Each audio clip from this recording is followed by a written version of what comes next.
Hello everybody, my name's Jan Waldrup. I'm a resident of Tamworth and I've also, same as Sarah, got civic duties. As we know, all life as we know it is entirely reliant on fresh water. Fresh water makes up only 2.5% of all water in the world is fresh water, and less than 1% of this is accessible. This is in rivers, streams, lakes and similar. A large proportion is locked up in ice. Fresh water is needed for drinking water, cooking, cleaning, agriculture, irrigation, industry and power generation. In addition, 10% of all known species live in fresh water and are entirely reliant on it to continue to exist. It has never been so important as now to protect our freshwater environments. This is acknowledged by the United Nations Sustainable Development Goals. In particular, Goal 6, ensure availability and sustainability management of water and sanitation for all. I campaigned with WaterAid to have this included in the latest version of the UN Millennium Goals, as unbelievably, this was not included in the original ones.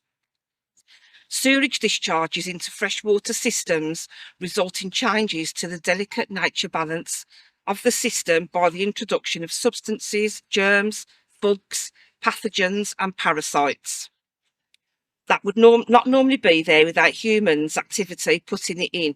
Raw sewage is very dangerous. Exposure to it creates a lot of health risks, which are often serious. The effect of sewerage within a freshwater system, such as rivers or streams and lakes, represents damage to the system in lots of ways that are significant for both people and for wildlife, some of which are really difficult to recover from. It is well known that sewerage in drinking water has caused outbreaks of diseases that can kill the people reliant on that water.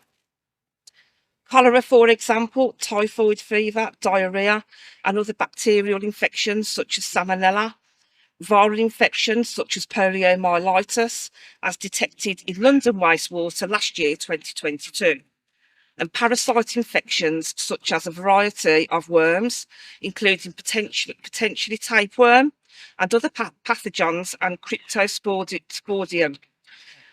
The list is huge, and the reason that clean drinking water is essential for the health and well-being of a community.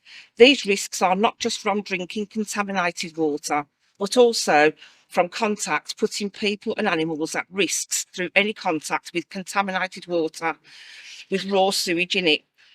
Open water swimmers, kayakers, paddlers and dog waters have been asked to avoid contact with the water during and after sewage spills. This is absolutely outrageous. It's an everyday natural occurrence that should happen, and we should be free to roam and we should be free to swim in our rivers.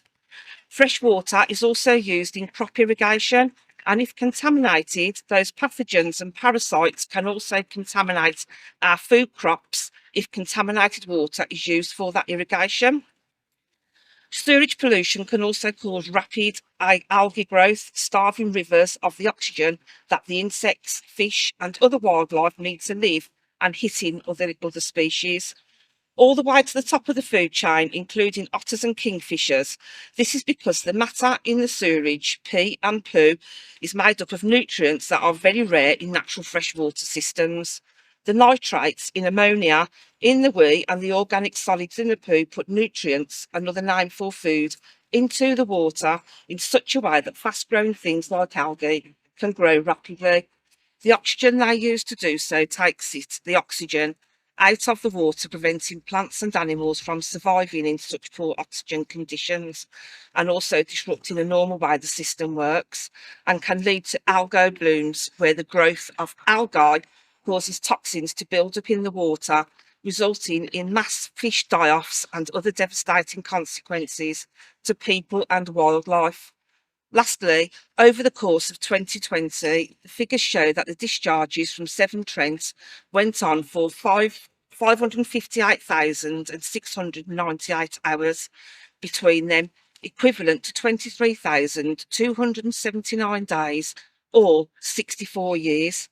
64 years worth of raw sewage dumped into our rivers and streams.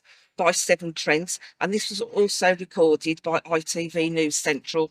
And and I hope together that we can tackle these companies and make sure that our future for my children, my grandchild there, and their grandchildren, that they can live freely and openly without having all these restraints and the awful, you know, thing that Christopher Pincher has done. He's got no regard for the community and our future generations. Thank you.